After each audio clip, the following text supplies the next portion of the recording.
And also because they have noise, so take for instance, I want to get acceleration from velocity, very noisy. So I'm going to use it as a filter also.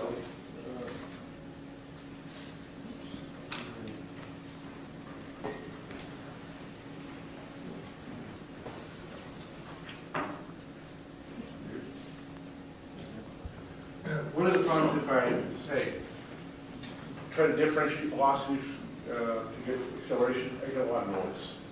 So I might want to use this observer also for filtering. There's two types. I can estimate every single state, called a full state observer, but I might only want to estimate the ones I can't get to or ones I have trouble with, and that's a so-called minimum state observer.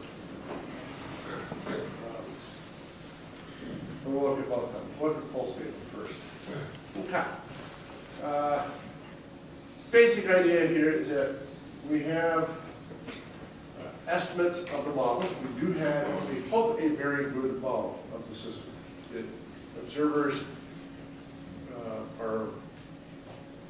do a better job, the better model we have. So what we have is, we'll look at this estimate of our model, and then of course there's the true model that we don't necessarily have, but we use that as a means of figuring out how to calculate this observer. We have ABC matrices, which I'll call are the estimates with little hats. Little hats, that means estimate. And then there's, of course, the true A, B, and C, which I may not exactly know what those are.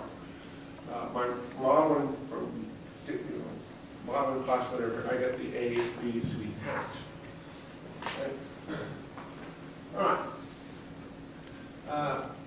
I have access to the input to U, I'm creating that, so that was easy, and I have, of course, Y. Right? These are not estimates. Y is measured from the system, physical system. Right? U is, I'm going to create that, so that's a physical thing I can do too. There's no estimation here. So what we're going to do is, as we do a lot of these types of things, we're going to estimate all the states with the state equation with a correction factor. Right? The trick is how to figure out this correction factor. So here's our estimated state equation. So our estimated states, x hat dot equals estimated A matrix, estimated x, so forth. But I have this correction term. Right? And this correction term is the measured y minus the estimated y from our model. Okay? So that's going to be our correction term. So this KCB is a weighting factor. Right? You've seen this maybe in other classes and things, other methods where you're trying to do a correction type of estimation. It's very similar types of ideas. All right, so we're going to first do the full order observer. We're going to estimate all the states. That's the easier one to do. And then we'll do the minimum order one, which is mathematically easier. All right, so start with our state equation with the corrector. And what I want to do is find the error between actual states and the estimated states. Well, error obviously is defined as essentially the true state, which I don't necessarily have, minus the estimated state. Put that in. So I just simply subtract the true state equation, x dot ax, and so forth, plus the estimated one, x hat dot, so forth, right? And subtract them. And what you get, notice that y is c times x, and this is the true one. We knew what true values of x are, and c times x hat are estimated states. Okay, so simply take two things, do it, subtract them in terms of an error function. And is that c a constant? It's part of our model. It's part of the model. Yeah, as is a. Now, there's a big assumption that I talked about. It assumes that the estimates of the state of the model are very close to the actual model. We're assuming we have a good model. You know, if we don't have a good model, we can still do this, but it's not usually not as Nice, clean. Okay. Let's assume we have a good model, that our estimate states are probably pretty close to it. So the error is going to be hopefully pretty small. So you'll notice we have now A, but it's the same as this. Okay. So I've eliminated A hat, because I'm assuming my A matrix and A hat are close. We still have B hat here in K, E, C. So this is all in terms of error now. So it's a state equation for error. Right? Where error is true value of state minus estimated value of state. Take that previous equation. This is error dot. A minus x hat is error. And this is x minus x hat error. All right? So you can see you get this. Just put it in terms of error. Or, well, look at this. What's that look like? I take the KEC, bring it over. Closed Look loop? familiar? Closed loop? It looks like the closed loop system. Right? Instead of the B matrix, C matrix. And instead of X's, it's error. Right? So what do we want this error to do? Yeah. What happened to the B matrix? The B matrix is still there, but I want to concentrate on this part of it. Okay. All right, because that's going to be the key part. Yeah. Because I want error to do what? This has a dynamic equation here. It's like a regulator for error. You want it to go to 0? I want it to go to 0. Yeah. I want this asymptotically to go to 0. So how do we do that? Choose appropriate values of KE. So I can choose poles for this one that are asymptotically stable, go through the same method I did before, and calculate it for KE. Yeah. How did that become negative KEC? Because it was positive in the top line. It can be positive or negative. It doesn't, that was a typo on my part. It can be positive just as well. It means my K's are negative. Okay. Right? Either put in negative K's or positive K's and subtract. Same difference. Yeah, it was. I didn't notice. No one else has noticed that. I think you can notice it. I'll try to fix that. Okay, so we're going to go through the same methods. Try to make this guy asymptotically stable, drive it to the origin, 0. Our error should go away. Okay? So, if that's stable, it will converge at 0, and x hat converges to the true value of the state.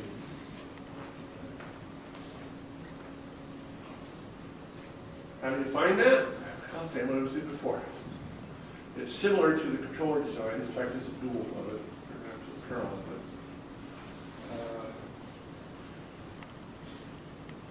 I want to have my closed loop animations have certain eigenvalues, what we're doing. So I choose the roots for it, make our controller behave the way I want.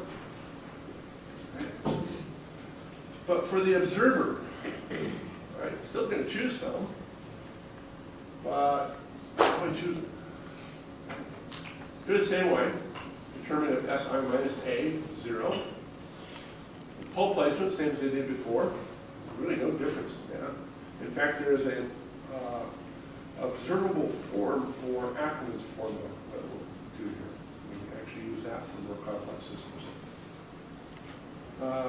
And we can transform this into observable canonical form, a matrix, and Q is W n transpose inverse, did this before. And then we can write this state equation with corrector form. Right? So I've written it as, this is measured, that's our estimate.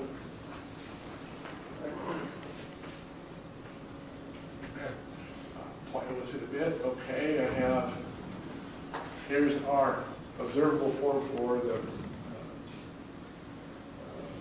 A matrix, and I have this KEC left over on this. Notice this is estimates, the real values. And I know that these transformations I can do, so x goes as q, call it this new variable, Greek letters, zeta, zeta, something, squiggle, right? Those are the Greek letters, I don't know what that is. Works with q's, works for both estimate and actual. Put that in, it's messy, but you can solve it in Byers Valley. I have this q inverse A, q inverse B, same hit for controllable form. And our error, same type of thing. Solve, I have q inverse this same thing, except I'm in this observable form. Error is zeta minus zeta hat, or error dot is that. The form of the KE is a column vector of gains. And transform that with the Q matrix, call it deltas, whatever the numbers are, just do the transformation. In an observable form, C is all zeros except for 1. Right? That's the nice thing about control observable form. So if you do that, this transformation of Q inverse KECQ, must be all these deltas, times everything is 0 except for 1. Or, lo and behold, all those things end up in the last column. And this transformation, here's my desired coefficients of the characteristic equation for this observable form must equal all these deltas. So observable form by control is really simple to do. And so all my coefficients are 0 and 1 except for these differences in these coefficients. Right. But that means they've got to get an observable form. And the characteristic equation, no, it shows up in there. So the characteristic equation, I just have to look at these coefficients. Same as the control point, same idea. Right? Desirable one of these alphas, solve. Trivial problem. But I need to transform it back to the original space. I need to take my q's, my E must be equal to all these guys. And that was the thing some of you did on the test. You put it in, use to find the gains in controllable form. You have to transform those back to the original space. Right? But here's how you transform it back to the original space. The KE is Q times what I found here, which is W, and transpose inverse times all of my gains. So, kind of what we did before controllable form. Here's the key. Where do I place these holes for the observer? Where would you place it? For the controller, I can specify things. I want so much overshoot, I want so much settling time, I want such and such. What about something that's estimated in states? Where do I want them? What's that? On axis, Which axis? left axis, real. I want them stable. Do they have to be on the real axis? No. They have to be. What's that? The left-hand plane, definitely, I want them stable. Where on the left-hand plane?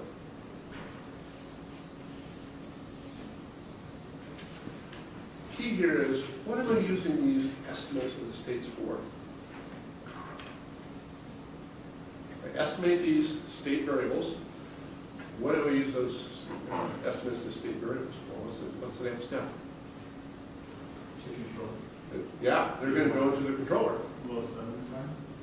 Yeah, so I need those states for my, pull us here, states for my observer to be where relative to the poles, or the poles in the observer, where are they relative to the poles of the controller? I can find the poles of the controller pretty easily, like the test. Overshoot, color time, whatever, physical things I want the system to do. With the observer, I don't have any necessary physical things I want to do.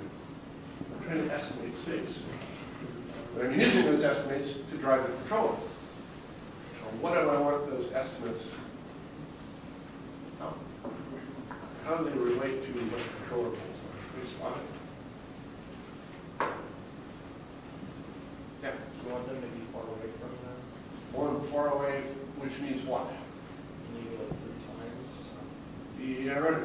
Far away, which direction? on the left. Which means they're what in terms of speed? Faster. I want these poles to be estimated faster than the poles of the controller. Does that make sense? I'm going to use these estimates of the states in my controller.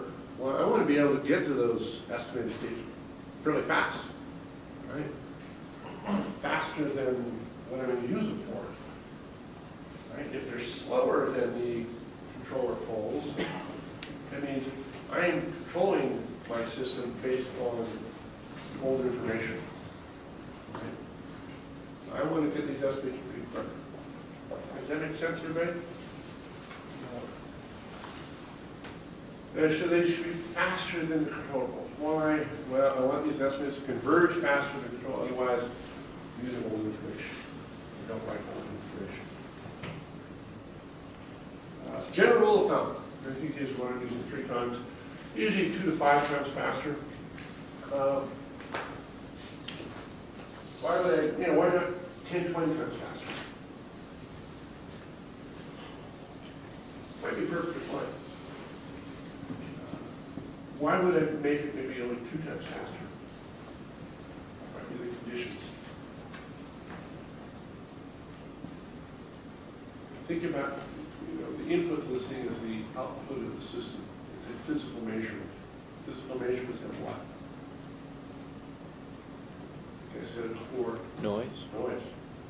So my system has my measurement has a lot of noise. How fast do I want those poles? I want it faster, I want it slow. I want it slow. There's a lot more filtering. So if I have a noisy system, I'm right down this range. Right? If I have a pretty clean measurement, I might move up to this range or even faster. Right? But it kind of depends on what the noise of the system is. That makes sense?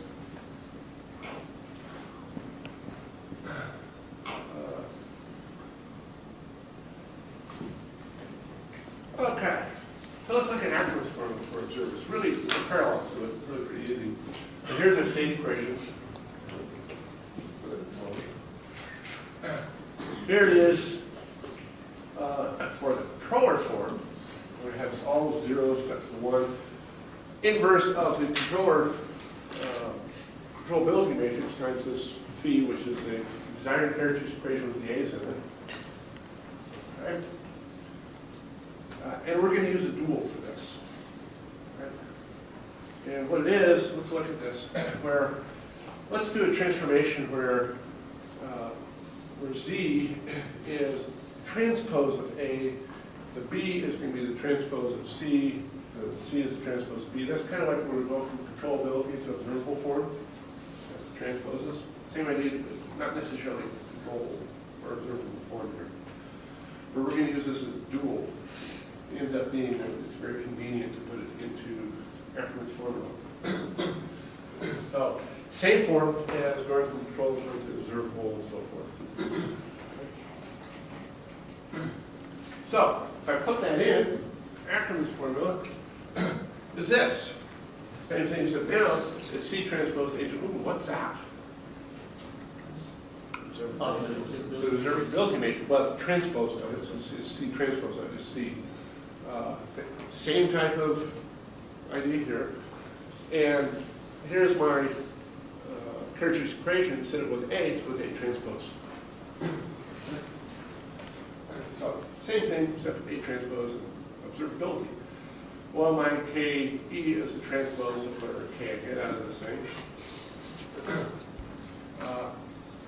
Another way you can write this thing, which is often since it's the transpose this, it's, remember when we do transposes of matrices, order reverses, right? Remember that in linear algebra? If you don't remember, you learned it now.